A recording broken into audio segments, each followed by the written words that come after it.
Hello everyone, फिर से आप लोगों के सामने हाजिर हो गए एक क्राइम के घटना को लेकर। आज जिस घटना को सुनाने जा रहा हूँ, कुछ दिनों से ही ये सोशल मीडिया में तो ज़्यादा दिखाता नहीं, बस सोशल मीडिया में ये चल रहा है। क्योंकि दिखाया जाता है कि पत्नी ने अपने आशिक के चक्कर में आके, अपने बॉयफ्रेंड के चक्कर में आके अपने ही पति को रास्ते से हटा देता है या मौत के घाट उतार देता है। ये सिलसिला काफ़ी दिनों से चल रहा है और हर जगह में ये दिखा जा रहा है।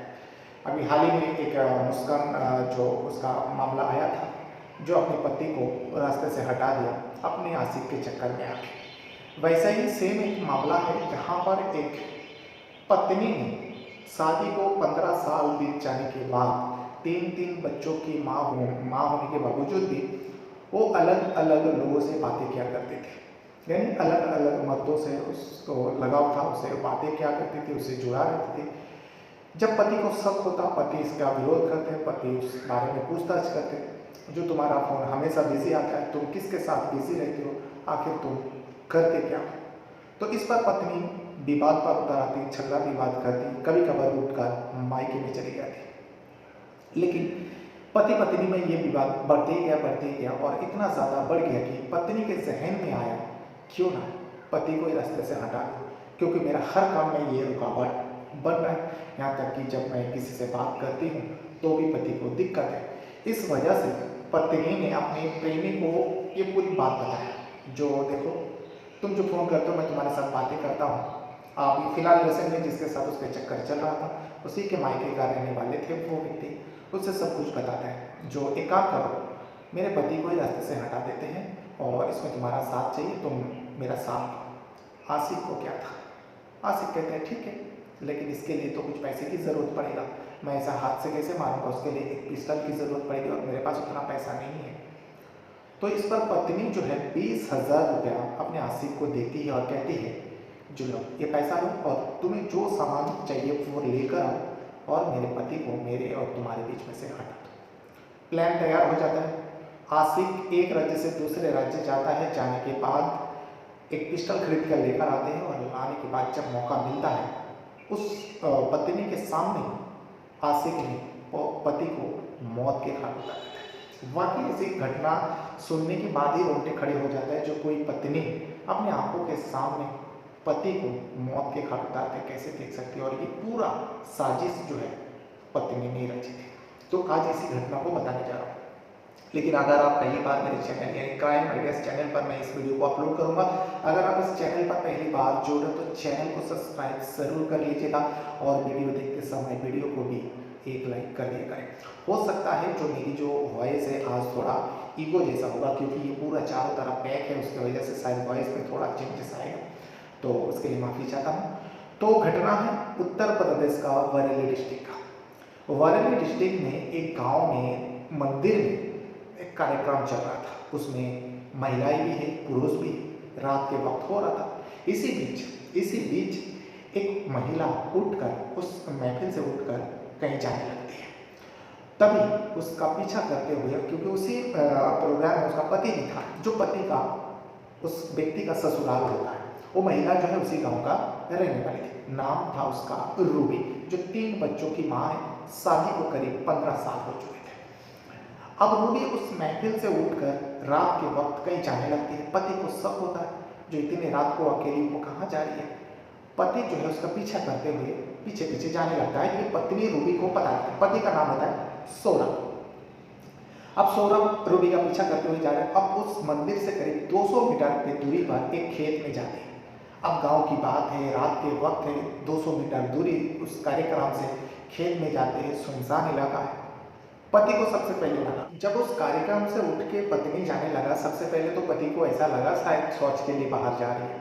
लेकिन जब पीछा करते हुए वो पत्नी थोड़ा दूर की जगह में 200 मीटर दूरी के एक सुनसान इलाका में खेत में चले गए, तब पति का शक जो है गहराया और वो चुपके से देखने लगे, आखिर पत्नी यहाँ पर किससे मिलने आया और कितने रात को क्या करने आया।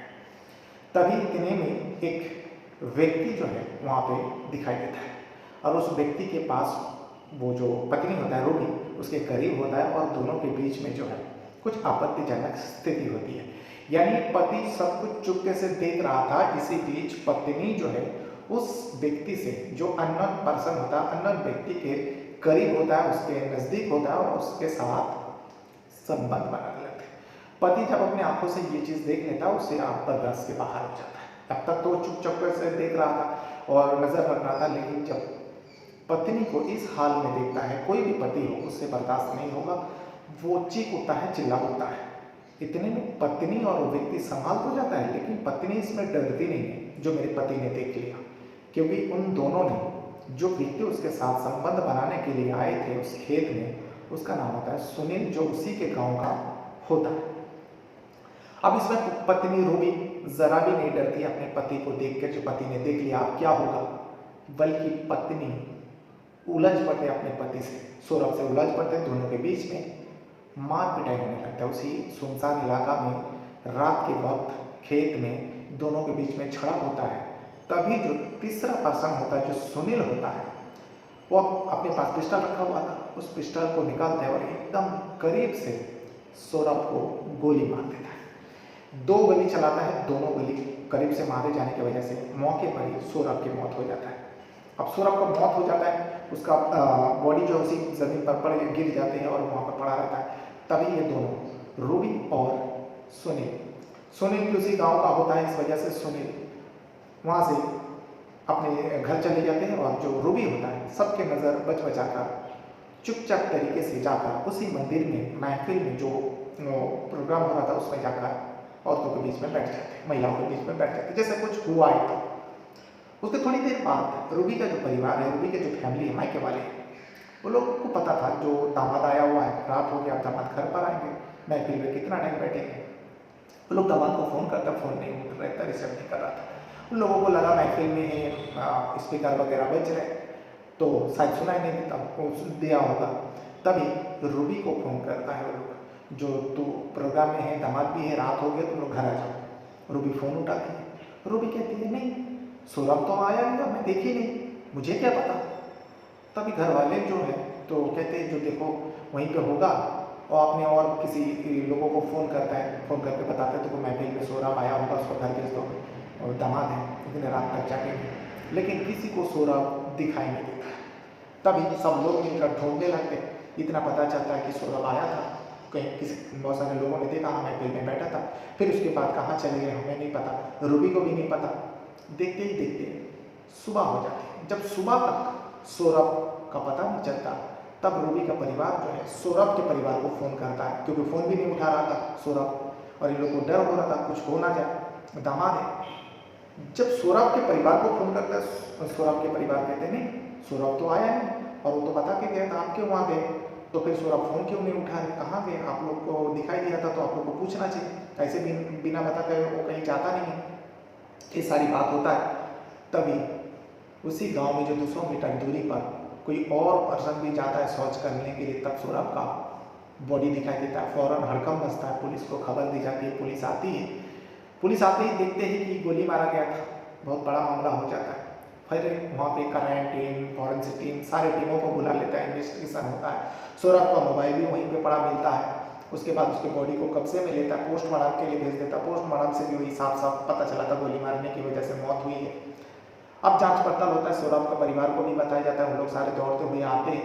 आने के बाद सौरभ का जो परिवार है, खास करके भाई, उसका कहना है और सौरभ का परिवार का कहना है, मेरे भाई को मारने वाला उसकी पत्नी और उसके ससुराल वाले का हाथ है।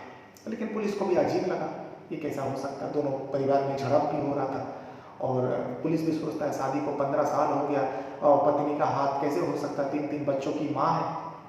लेकिन सौरभ जो मरने वाला है उसके परिवार का वही आरोप था। अब पुलिस को जांच करना था, सच्चाई सामने लाना था, इस वजह से वो जांच करते रहे और सौरभ का मोबाइल का सीडीआर निकालते हैं। जब पत्नी का बारी आता है, रूबी का बारे में आरोप लगाया रूबी के ऊपर, रूबी का ससुराल वाले ने, तो रूबी से पूछताछ करता है। जब रूबी से पूछताछ हो रहा था पुलिस का, तब पुलिस को थोड़ा सा अजीब लगा, क्योंकि जब पति को इस तरीके से मारा जाए, ऐसे मौत दिया जाए, तो कोई भी पत्नी हो उसका दिशा एकदम अलग हो जाता है, दिशा हरा जैसा हो जाती है। लेकिन रूबी के अंदर ऐसा कुछ नजर नहीं आ रहा था। रूबी एकदम चुपचाप थे, बल्कि वो झड़प के मूड में अपने ससुराल के ऊपर ही इल्ज़ाम लगा रहे थे, जो लोग फंसा रहे मुझे, ऐसा कुछ नहीं है, मैं क्यों मनाऊंगी मैं अपने पति को। जैसे आम लोग ऐसा राय देते हैं ना, उस तरीके से पत्नी दे रहा था, पत्नी के आँख में आंसू भी नहीं थी। पुलिस को शक हो जाता है रूबी के ऊपर। रूबी का मोबाइल का सीडीआर निकालते हैं और रूबी बताती है जो मेरे पति का अलग अलग लोगों से दुश्मनी है। जब इन सब बारों में खंगाला तो सौरभ का किसी से दुश्मनी नहीं था, बल्कि सौरभ को शक था अपनी पत्नी के ऊपर कि पत्नी का अलग अलग लोगों से संबंध जो था, फोन पर बातें करता था, उन लोगों से अवैध संबंध जो था। अब जब रूबी का मोबाइल का सीडीआर सामने आता है, पुलिस के लिए बड़ी चौंकाने वाला कई चीज़ों का सामना होता है, कई चीज़ों का खुलासा होता है। रूबी घंटों घंटों बातें करती थी अपने पति से नहीं, बल्कि अलग अलग नंबर था, और ये सारे अलग अलग नंबर जो है मर्दों का होता है।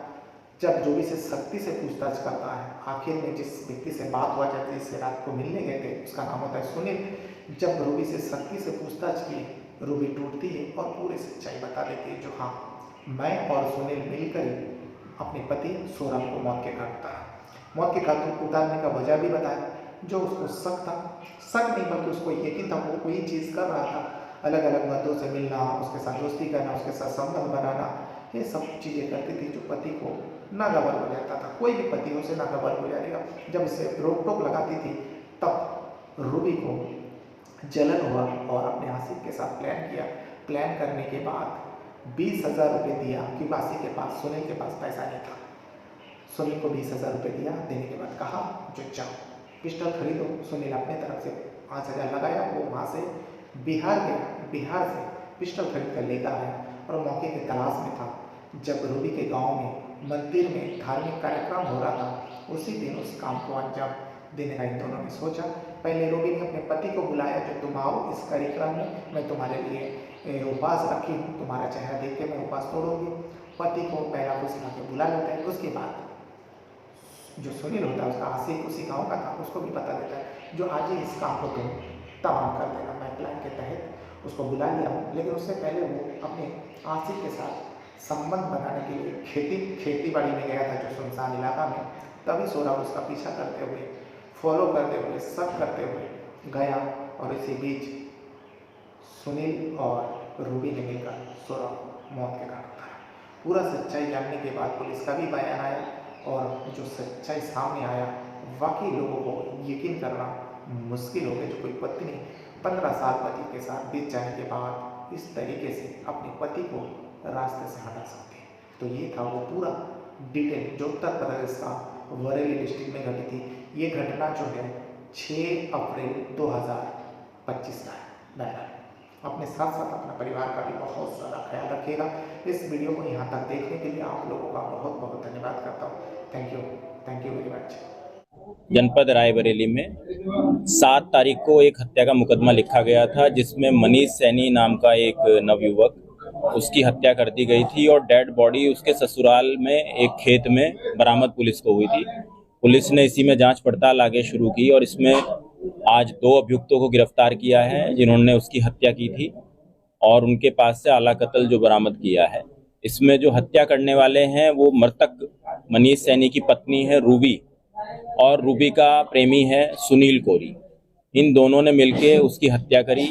उसको पहले उसके घर से बुलवाया, अपने मायके में बुलवाया लड़की ने, महिला ने, और अपने प्रेमी को पीछे से बुलवाया, और फिर उसकी गोली मारकर इन्होंने हत्या कर दी। पिस्टल भी पुलिस को मिल गया है। जो अभियुक्त है सुनील कोरी, वो उसको बिहार से खरीद के लाया था पिछले महीने, और जो खाली खोखे हैं वो भी बरामद कर लिए पुलिस ने। घटना पूछताछ में घटनाक्रम क्या बताया कि खेत में कैसे बॉडी मिली? देखिए, पूछताछ में इन्होंने बताया कि इनका काफी दिनों से अफेयर चल रहा था, इसकी पत्नी का, रूबी का, इसके प्रेमी के साथ में, और इससे पूर्व में भी 2-4 बार इनकी मारपीट इसी मामले में हो चुकी थी। एक बार आपत्तिजनक स्थिति में ससुराल वालों ने इसको प्रेमी के साथ में पकड़ लिया था। जिस दिन घटना हुई उस दिन ये अपने पति को लेके मायके में आई, और वहां पर जागरण का कार्यक्रम था, और पीछे से इसने प्रेमी को भी बुला लिया। प्रेमी के साथ में ये खेत में चली गई, और वहां पर ये लोगों ने अवैध संबंध आपस में स्थापित किए। पति को शक हुआ, पति भी वहां पहुंचा, आपस में बहस हुई, और इसने पिस्टल निकाल के उसको गोली मार दिया। महिला ने यह भी स्वीकार किया है कि इनकी महीनों से इसको मारने की प्लानिंग चल रही थी। इसी के क्रम में पिस्टल भी बिहार से खरीद के लाया गया था। सर, ये ब्लाइंड टाइप का मर्डर था, वहाँ कोई CCTV नहीं था, फिर पुलिस पहुंची कैसे हत्यारों की? देखिए, खेत में बॉडी मिली थी और शुरू में अज्ञात था बिल्कुल मामला, लेकिन कुछ क्लूज ऐसे मिले, गांव के कुछ लोगों ने बताया और आसपास के लोगों ने कि उसके प्रेमी को वहां पर देखा गया है आसपास। तो पुलिस का शक गहराया और प्रेमी से जब पूछताछ की गई और महिला से अलग से पूछताछ की गई तो उन्होंने अपना जुर्म स्वीकार किया।